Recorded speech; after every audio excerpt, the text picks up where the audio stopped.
आज हम लोग पढ़ने वाले समाज के प्रकार, ठीक है, टाइप्स ऑफ सोसाइटी।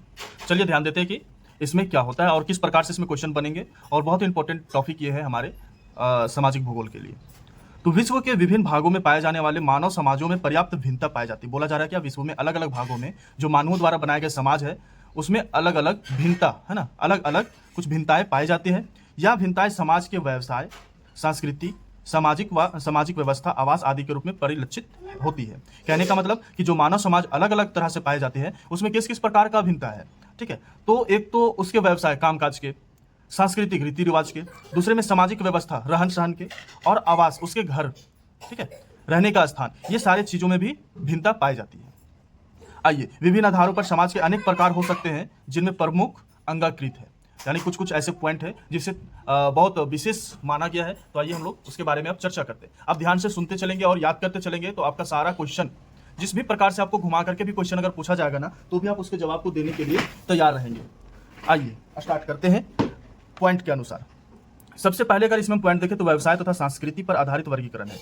मानव समाज को व्यवसाय और संस्कृति के रूप में भी बांटा गया है। तो इस चीज पे हम लोग ध्यान देते हैं। पहले व्यवसाय और संस्कृति में भिन्नता के आधार पर समाज को मुख्यतः 3 प्रकार में बांटे गए हैं, ठीक है। पहला जनजातीय या आदिम समाज, दूसरा कृषक समाज, तीसरा औद्योगिक समाज, ठीक है। अगर इसी में हम दूसरा पॉइंट अगर बना के चले तो सामाजिक व्यवस्था पर आधारित वर्गीकरण को 2 प्रकार में बांटा गया है। पहला परंपरागत या बंद समाज, परंपरागत समाज बोले या बंद समाज बोले, ठीक है, उसी को बोलते, दोनों सेम है। मुक्त या खुला समाज, मुक्त समाज किसे कहते हैं या मुक्त समाज पर प्रकाश डाले, मुक्त समाज को परिभाषित करे। उसी प्रकार से खुला समाज से आप क्या समझते हैं, खुला समाज का वर्णन करें। इस प्रकार से आपका क्वेश्चन बन सकता है। आइए आगे हम लोग बात करते हैं। सभ्यता के विकास के आधार पर जो है सो समाज को 2 प्रकार में बांटे गए। पहला आदिम समाज और सभ्य समाज। सभ्यता के विकास के आधार पर समाज को 2 भागों में बांटा गया है, ठीक है, आदिम समाज और सभ्य समाज। उसी प्रकार से अगर हम बात करें सामाजिक विभेदीकरण के आधारित पर अगर समाज को कितने भागों में बांटा गया है तो वो भी है 2, सरल समाज और जटिल समाज। समाज के अन्य प्रकारों के बारे में हम आपको अभी बता रहे हैं, ये आपको याद रखना है। आवासीय क्षेत्र के अनुसार बांटा गया है, उसे भी 2 प्रकार में, आवासीय रहन सहन में, तो गांव और नगर यानी शहर, है ना, ग्रामीण और शहरी, ये तो आपको याद रहेगा। अब हम लोग एक बार फिर से रिपीट कर लेते हैं कितने प्रकार के समाज अभी हम लोग देख चुके हैं। आइए, पहला समाज हम लोग देखें जनजातीय या आदिम समाज, कृषक समाज, औद्योगिक समाज। आगे चलिए, परंपरागत या बंद समाज, मुक्त या खुला समाज, आदिम समाज, सभ्य समाज, सरल समाज, जटिल समाज, ग्रामीण समाज और नगरीय समाज। अगर आपको इतना याद रहेगा तो इसको डिफाइन करने में कोई भी बड़ी बात नहीं है। डिफाइन कैसे करना है वो भी अभी हम आपको बताएंगे कि परिभाषित कैसे करते चलेंगे। आइए मेरे साथ में आप भी ध्यान से पढ़े। जनजाति समाज, पहला हम लोग हेडिंग बना लिए जनजाति समाज या आदिम समाज, इसी को आदिम समाज भी कहा जाता है। जनजातीय समाज उस आदिम समाज की विशेषताओं को धारण करता है जो मानव इतिहास के आरंभिक काल में विद्यमान थी, यानी कि बहुत पहले जो चीज बना था, जिसको लोग मानते थे, जिस प्रकार से समाज में चलते थे, है ना, करके उसे ही जनजाति समाज या आदिम समाज यानी पुराना समाज कहते हैं, बोल सकते हैं। जनजाति को आदिवासी, आदिम, वनवासी आदि नामों से भी जाना जाता है। जनजाति को आदिवासी, आदिम या वनवासी के नामों से भी जाना जाता है। एक जनजाति सामान्यतः सभी समाज से भिन्न आदिम समूह होता है जो एक निश्चित भूभाग पे रहता है, एक छोटे भूभाग पे रहता है, और जिसके सदस्य समान भाषा और संस्कृति का प्रयोग करते हैं। समान भाषा यानी जो अपना बोलचाल की भाषा होती है, ठीक है। कुछ जो लोग हैं वो अलग अलग तरह से, समाजशास्त्री लोग जो है सो अलग अलग तरह से इसको परिभाषित किए हैं। जैसे अगर हम बोल सकते हैं कि एक जनजाति परिवारों या परिवारों के समूह का संकलन होता है जिसका एक सामान्य नाम होता है, जिसके सदस्य एक निश्चित भूभाग में रहते हैं, समान भाषा बोलते हैं और विवाह और व्यवसाय के संबंध में निश्चित निषेधात्मक नियमों का पालन करते हैं और परंपरागत कर्तव्यों की निर्धारित व्यवस्था को स्वीकार करते हैं। ये मजूमदार द्वारा कहा गया है। अगर हॉवेल के द्वारा अगर हम बात करें तो उसने क्या कहा कि एक जनजाति एक सामाजिक समूह है, ठीक है, एक जनजाति एक सामाजिक समूह है जो एक विशिष्ट भाषा बोलती है तथा एक विशिष्ट संस्कृति की धारणा करता है जो उसे अन्य जनजाति समूह से पृथक करती है, यानी अलग करती है, ठीक है। आइए आगे हम लोग बात करते चलते हैं। जनजाति की विशेषताएं, क्या इसकी विशेषताएं, तो सामान्य भूभाग पे रहना, एक छोटे से एक नॉर्मल से जगह पे रहना जहां कोई ज्यादा विकसित हुआ नहीं, कुछ भी ज्यादा सुविधा नहीं है वैसे जगह पे रहना, सामान्य भाषा बोलना, ठीक है, और निश्चित नाम, एक निश्चित नाम रखेंगे। प्रत्येक जनजाति का एक निश्चित नाम होता है जिसके द्वारा उसकी पहचान या निश्चित पहचान होती है, जैसे नागा, गौड़, संथाल, भील, थारू, टोडा, मुंडा आदि भारत की प्रमुख जनजातियों का नाम है, ठीक है। आइए आगे हम लोग बात करते हैं। ये टॉपिक थोड़ी सी लंबी होने वाली है, लेकिन इसमें जितना कुछ आपको मिलेगा बहुत ही जरूरत वाला चीज मिलेगा जो आपके लिए बहुत ही काम आने वाला है। आइए आगे हम लोग बात करते हैं सामान्य संस्कृति का, ठीक है। एक जनजाति की एक सामान्य संस्कृति होती है ना, एक जनजाति की सामान्य संस्कृति होती है। जैसे में हम लोग बोलते हैं एक जनजाति के सभी सदस्य सामान्य प्रथा, रीति रिवाज, धर्म, भाषा, कला, नियम, रहन सहन, विचार, विश्वास, मूल्य आदि को धारण करते हैं। आगे आइए, आदिम व्यवसाय के और चलते हैं। आदिम व्यवसाय क्या है? जनजाति के लोग सामान्यतः प्राकृतिक पर्यावरण पर ही रहते थे। पहले के जो समाज होती थी, अभी भी जनजाति समाज अधिकतर देखा जाता है, वो प्राकृतिक नियमों पर ही अटल रहते हैं। उनकी प्रमुख आर्थिक क्रिया शिकार करना, जंगल से भोजन तथा अन्य उपयोगी वस्तुओं का संग्रहण करना, ठीक है, संग्रह करना, आदिम प्रकार की कृषि करना आदि होती है। भारत में पूर्वी प्रदेश में रहने वाली नागा जनजाति के लोग शिकार के अतिरिक्त स्थानांतरणीय सिल यानी झूमिंग कृषि भी करते हैं। ठीक है, झूम खेती और उसके बाद खुला खेती, बेरोजगारी खेती, ये सब आप पढ़े होंगे 8, 9, 10 में, तो शायद आपको याद रहेगी। ठीक है, अगर आपको उसमें दिक्कत तो आप बताएंगे कमेंट करके, तो उसके ऊपर हम पूरी वीडियो बनाएंगे। अफ्रीका के मसाई, दक्षिण भारत में टोडा, अरब में बद्दू और मध्य एशिया में खिरगिज मुख्यतः पशुपालक जातियां पाई जाती हैं। आइए हम लोग नृत्य जातीय समूह के बारे में बात करते हैं। संपूर्ण जनजाति किसी अन्य पूर्वज की वंशज होती है। नृत्य जातीय समूह को बोला गया कि ये पूरी जनजाति जो होती है किसी पूर्वज के वंशज होते हैं, जिसमें अनेक वंश, समूह, गोत्र तथा भ्रातृदल होते हैं। इसकी सदस्यता जन्म से प्राप्त होती है, जो जीवन पर्यंत बदली नहीं जा सकती। चाहे वो लाख कोशिश कर ले, बदला नहीं जा सकता, ये जन्म पर ही आधारित होती है। ठीक है, उसके बाद हम लोग बात करेंगे अगला टॉपिक, राजनीतिक संगठन। प्रत्येक जनजाति का अपना अपना राजनीतिक संगठन होता है। ठीक है, जिसका एक मुखिया भी होता है और अधिकांशतः वंशानुगत या चयनित होता है। वंशानुगत आप जान रहे, पीढ़ी दर पीढ़ी चलने वाली जो काम होती है। ठीक है, आगे परंपराओं का प्रभुत्व। सामान्यतः प्रत्येक जनजाति के परंपराओं, प्रथाओं, रीति रिवाज और लोकचरों का पालन अनिवार्यता किया जाता है। यानी उसमें जो भी रीति रिवाज है, जो भी प्रथा है, जो भी लोकचार है, उसको मानना ही मानना है। ठीक है, और मानते ही है वो, उसको पीढ़ी दर पीढ़ी लेकर के चलते हैं। अलग अलग जनजातियों में खान पान, विवाह, परिवार, व्यवसाय, धर्म आदि से संबंधित अलग अलग परंपराएं होती है। आइए जनजातियों के कुछ उदाहरण के बारे में बात करते हैं। ये हमारे लिए उतना भी जरूरी नहीं, चलिए आगे हम लोग बात करते हैं। जो अपने लिए बहुत ज्यादा जरूरी है वो सारी चीजों पे हम लोग बात करेंगे जिसपे क्वेश्चन बन सकती है। ठीक है, आइए दूसरा पॉइंट हम लोग उठाते हैं, कृषक समाज। ठीक है, अभी जनजाति आदिम समाज के बारे में पढ़े, अब हम लोग स्टार्ट करने वाले कृषक समाज के बारे में। ये कृषक समाज क्या है? तो कृषक समाज नाम से ही आपको समझ में आ रहा होगा, कृषि वैसी समाज जो कृषि पर आधारित हो, ज्यादातर गांव में रहने वाले हो। ठीक है, कृषि समाज, कृषि ज्यादा कहाँ होती है? जो है सो गांव में होती है। तो वैसी समाज जो गांव में रहने वाले हो, जो खेती पर अधिक आश्रित हो। ठीक है, आइए, कृषक समाज से तात्पर्य उस ग्रामीण समुदाय से है जिसकी प्रमुख आर्थिक क्रिया कृषि होती है। ये चीज समझ में आ गई। उसकी सबसे बड़ी काम और पहला काम क्या होता है? खेती बाड़ी होती है। सामाजिक विकास की प्रक्रिया में यह मध्यवर्ती स्थिति में है, जिसके पूर्व में आदिम समाज और बाद में औद्योगिक या नगरीय समाज आता है। पहले आदिम समाज यानी पुराने रीति रिवाज से खेती बाड़ी करना, उसके बाद जब उससे कुछ हो जाता है, प्राप्त हो जाती है फसल से, तब औद्योगिक या नगरीय समाज की ओर अग्रसर होते हैं, बढ़ते हैं। यानी कि कच्चा माल उसे तैयार हो गया खेती के हिसाब से, उसको कच्चा माल को पक्का माल बनाने के लिए, द्वितीय रूप में बदलने और तृतीय रूप में बदलने के लिए उसे नगरीय और औद्योगिक समाजों की जरूरत पड़ेगी। तो ये चीज आप ध्यान रखेंगे। ठीक है, कृषक समाज की उत्पत्ति उत्तर पाषाण काल में तभी हो चुकी थी जब मनुष्य अस्थायी रूप से निवास बनाकर रहने लगा था। यानी कृषि समाज की उत्पत्ति कब हुई थी? तब हुई थी जब लोग अस्थायी रूप से एक जगह पे रहना, जीवन यापन करना आरंभ कर दिए थे। पहले क्या होता था? घुमंतु खेती होता था। घुमंतु खेती का मतलब कि ये सीजन में लोग यहाँ खेती बाड़ी किए, रहे सहे, उसके बाद वहां से खेती का काम खत्म हुआ, वो जगह को छोड़े, दूसरी जगह गए, दूसरी जगह को साफ किए, फिर वहां पर खेती किए, अपना पालन पोषण किए, फिर कुछ दिन के बाद वहां से दूसरी जगह निकल गए। तो ऐसे पहले घुमंतु चरवाहा, घुमंतु खेती, घुमंतु समाज ऐसे रहा करते थे। जब बाद में व्यक्ति एक जगह पे, समाज एक जगह पे रहना आरंभ कर दिया, पूरा निवास स्थली उसको बना लिया कि अपना जीवन यापन यहीं से करना है, तब कृषक समाज का उत्पन्न हुआ। ठीक है, कि आप इसी जगह पे रहना है, प्राकृतिक के रूप में हमें खेती बाड़ी करना है, इसे धीरे धीरे आगे बढ़ा के चलना है। आइए आगे बात करते हैं। धीरे धीरे कृषि के विकास और जनसंख्या में वृद्धि से सामाजिक संरचना और संस्थाओं में परिवर्तन होते गए। कालांतर में विश्व के अनेक भागों में असंख्य छोटे बड़े ग्रामों की उत्पत्ति हुई। यानी कि अलग अलग जगहों पे अलग अलग छोटे बड़े गाँव को बनाया गया, जिसके निवासी अधिकांशतः कृषि और पशुपालन द्वारा आश्रित उत्पादन प्राप्त करते हैं। आप इतना भी लिखेंगे तो कृषक समाज का डिफाइन कर पाएंगे बढ़िया से। आइए इसके कुछ विशेषताओं के बारे में जानते हैं, क्या है इसकी विशेषताएं और कौन कौन से पॉइंट इसमें हम लिख सकते हैं जो हमारे लिए बहुत ज्यादा जरूरी है। सबसे पहला इसका हेडिंग बनाएंगे कृषक समाज की विशेषताएं। तो क्या है? कृषि की प्रधानता। सबसे पहले इसको ये लोग किसकी प्रधानता मानते हैं? कृषि। अगर हम खेती बाड़ी नहीं करेंगे तो हमारा जीवन यापन नहीं हो पाएगा। तो कृषि की प्रधानता। कृषक समाज का मुख्य आर्थिक व्यवसाय, यानी सबसे पहला और सबसे जरूरी वाला अगर व्यवसाय है तो कृषि एवं पशुपालन। इन दोनों से इन लोगों का जो है सो हर चीज की पूर्ति हो सकती थी और होती थी।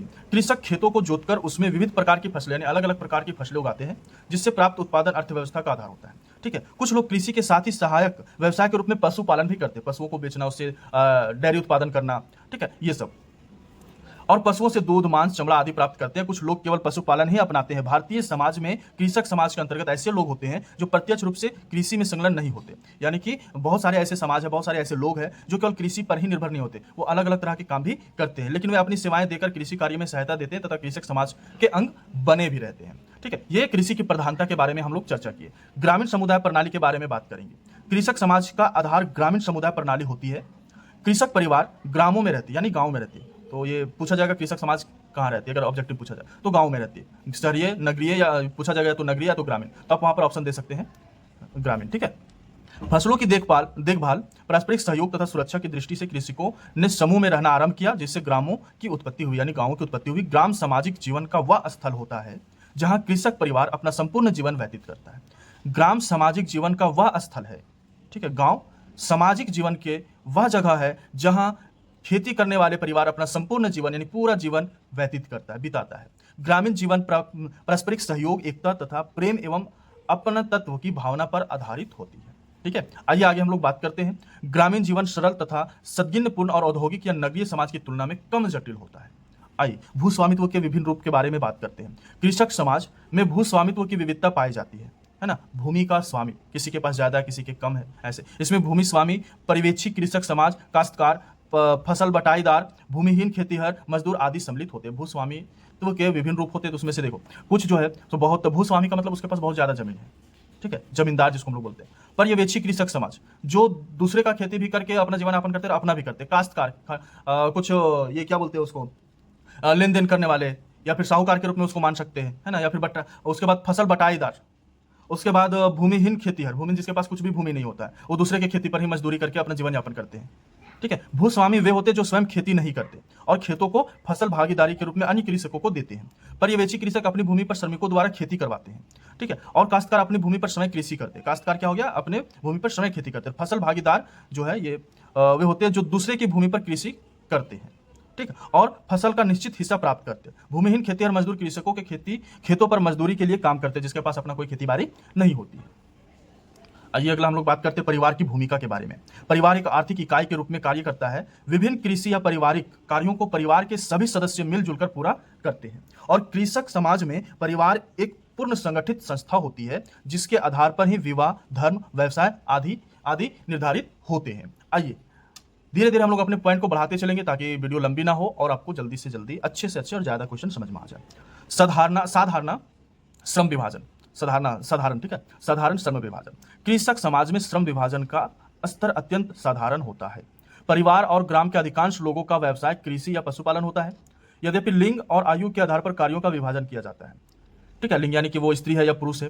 ठीक है, स्त्री को कौन सा काम दिया जाना चाहिए, करना चाहिए, और पुरुष को कौन सा काम करना है। आयु के अनुसार वो कितने एज का है, किस प्रकार का काम उसको दिया जाएगा, जो उसके हिसाब से होगा। ठीक है, तो ये भी बांटी जाती है, किंतु वह भी अत्यंत लघु स्तर है। ये छोटा सा एक नियम है। और इस समाज में कार्यों का विभाजन और उप विभाजन सामान्यतः नहीं अथवा अल्पल्य माना जाता है। यानी कि ऐसे प्रकार के जैसे पुरुष स्त्री ये काम करेंगे, पुरुष वो काम करेंगे, ठीक है, स्त्री ये काम, पुरुष वो काम, छोटे ये काम, बड़े वो काम, ऐसे केवल एक नियम बनाया जाता है। लेकिन घर के परिवार लोग ऐसे नहीं मानते, जिसको जो भी टाइम मिला वो काम कर लेते हैं और खेती बाड़ी में घर का पूरा परिवार शामिल होते हैं। सादगी और एकरूपता, ठीक है, कृषक समाज की एक प्रमुख विशेषता जीवन में सादगी और एकरूपता का पाया जाना भी है। कृषि अधिकतर प्रकृति की कृपा पर निर्भर होती है। ठीक है, अतः कृषक समाज प्राकृतिक प्रकोपों से सदा भयभीत रहता है ना। पहले तो कृषक समाज प्राकृतिक पर निर्भर होती है। अगर कृषि के लिए अगर पानी की जरूरत, बारिश की जरूरत, अगर ज्यादा भी बारिश हुआ तो भी फसल नष्ट हो जाता है, बहुत कम बारिश हुआ तो भी फसल नष्ट होता है। तो प्राकृतिक प्रकोपों से क्या होता है, हमेशा डरा हुआ रहता है, इसलिए वह प्राकृतिक का पूजक होता है। इसलिए कृषक समाज प्राकृतिक को पूजते हैं। धार्मिक प्रवृत्ति के साथ ही कृषक समाज के लोगों के भोजन, वस्त्र, मकान आदि सभी साधारण और सादगीपूर्ण होते हैं तथा उनके व्यवहार में कृत्रिमता नग्न होती है और इनका जीवन एक व्यवहार स्वाभाविक, शांतिपूर्ण और सरल होता है। ठीक है, आइए आगे बढ़ते हैं। सामाजिक नियंत्रण और औद्योगिक समाज के बारे में आप ऐसे ही लिख सकते हैं। ठीक है, सामाजिक नियंत्रण कैसे कर सकते हैं। कृषक समाज गांव में रहता है जहां परंपराओं, प्रथाओं, रीति रिवाज तथा मूल्यों का विशेष महत्व होता है। उसी प्रकार से औद्योगिक समाज एक जटिल समाज है जो जनसंख्या, क्षेत्रफल और सामाजिक संपर्क की दृष्टि में प्राय बड़े होते हैं और अर्थव्यवस्था उद्योग प्रधान तथा उन्नत प्रकार की होती है। ठीक है, तो इस प्रकार से आप छोटे छोटे बातों को ध्यान में रख करके ये सब लिख सकते हैं। आइए हम लोग बात को आगे बढ़ाते हैं, क्योंकि अभी कुछ ज्यादा पॉइंट्स जो है 4-5 मिनट की और पॉइंट जो है वो हमें पूरी करनी है क्वेश्चन को पूरा करने में। आइए हम लोग अगला पॉइंट का बात करते हैं, ये औद्योगिक समाज की विशेषताएं के रूप में। ठीक है, औद्योगिक समाज क्या है। औद्योगिक एक कृषियेतर कार्यों की प्रधानता है, यानी औद्योगिक समाज के अधिकांश कार्यशील जनसंख्या उद्योग अथवा अन्य कृषि कार्यों पर संलग्न होती है। ठीक है, उद्योग कारखाने कैसे चलेंगे, तो जनसंख्या होनी चाहिए, जनसंख्या यानी कि अगर उस कारखाने में कुछ बनी तो उसको खरीदने के लिए लोग होनी चाहिए। दूसरे में उस कारखाने में क्या बनेगी उसके लिए कच्चे माल की जरूरत पड़ती है, वो कच्चा माल कहाँ से प्राप्त होगा, तो कृषकों से जरूरत पड़ेगा, ठीक है, वो पूर्ति कृषक से होंगे। तो जनसंख्या और कृषि दोनों में संलग्न होती है। आगे आइए, नगरीकरण, ठीक है। औद्योगिक समाज पर्याप्त उच्च नगरीकरण होते हैं, नगरीकृत होते हैं, यानी कि बड़े बड़े शहरों में अधिक औद्योगिक होते हैं, यानी कारखाने होते हैं जहां पर ज्यादा चल सके। अब वो गांव में जाकर के बहुत बड़े कारखाना को लगा देगा, वहां पर नहीं चलेगा ना, क्योंकि लोग गांव में खेती बाड़ी पर निर्भर रहते हैं, तो उसको तो ज्यादा जरूरत खेती बाड़ी से होती है और अपना पूर्ति भी खेती बाड़ी से ही अधिकतर कर लेते हैं, तो फिर कारखाना वहां चलेगा नहीं और वो नुकसान में जाएगा। पश्चिमी यूरोपीय देशों तथा संयुक्त राज्य अमेरिका एवं कनाडा जैसे उद्योग प्रधान देशों की 90% से अधिक जनसंख्या नगर में रहते हैं। आइए व्यवसायों की विविधता के बारे में देखते हैं, ठीक है।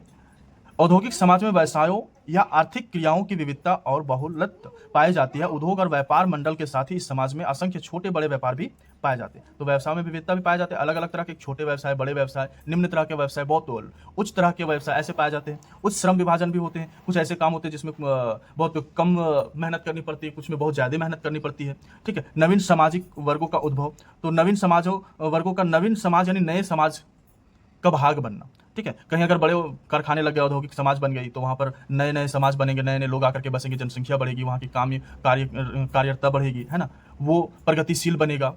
मुक्त समाज के बारे में हम लोग बात करेंगे, जो ज्यादातर क्वेश्चन के रूप में आ जाती है। खुला समाज या मुक्त समाज इसे बोला जाता है, ठीक है। मुक्त समाज को ही खुला समाज कहा जाता है।